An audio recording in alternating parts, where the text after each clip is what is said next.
Hi, thank you so much for watching. I'm Rivka Radonsky, Certified Speech Therapist, and today we're going to talk about ADHD and ADD, Attention Deficit Disorder with and without hyperactivity.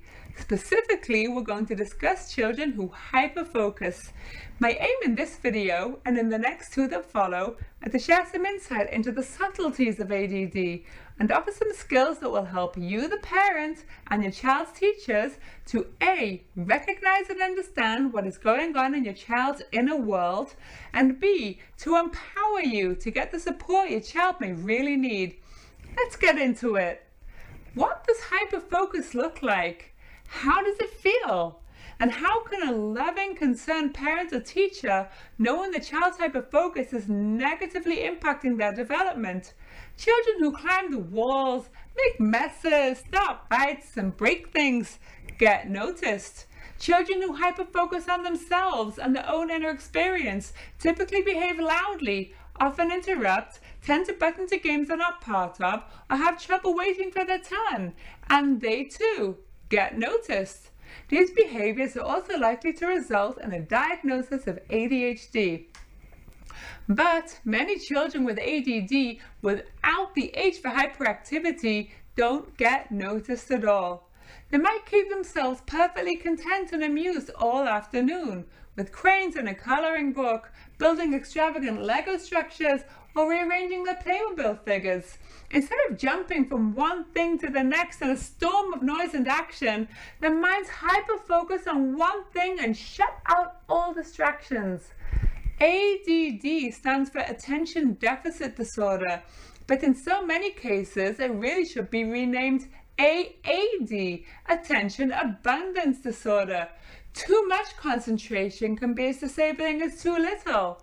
While intense sustained concentration is great when you're writing your Ph.D. thesis, it's not usually so great in the day-to-day life flow of a young child. Childhood is the time when we develop language and communication skills.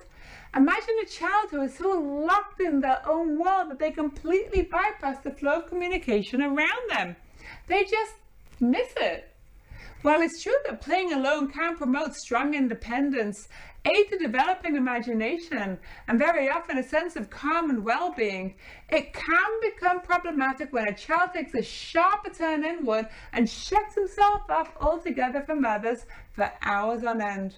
So the amount of time a child spends playing alone is a big key here.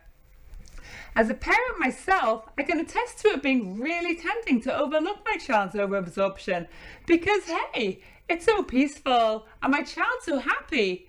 But when the father of a client recently told me, my son comes home from nursery school and plays with his Playmobil until supper and we hardly know he's home, that was a red light for me. That is not healthy. That's too much time alone. Humans are meant to interact, to connect with other people. Without it, we miss out on critical language and communication skills. What this father is soon to learn is that the hyperfocus he's noticed in his son is actually a symptom of ADD. I have a lot more to share with you about ADD and hyperfocus. Stay tuned for the next video in this series where we'll discuss the impact that ADD can have on language development and what you can do to help. See you soon!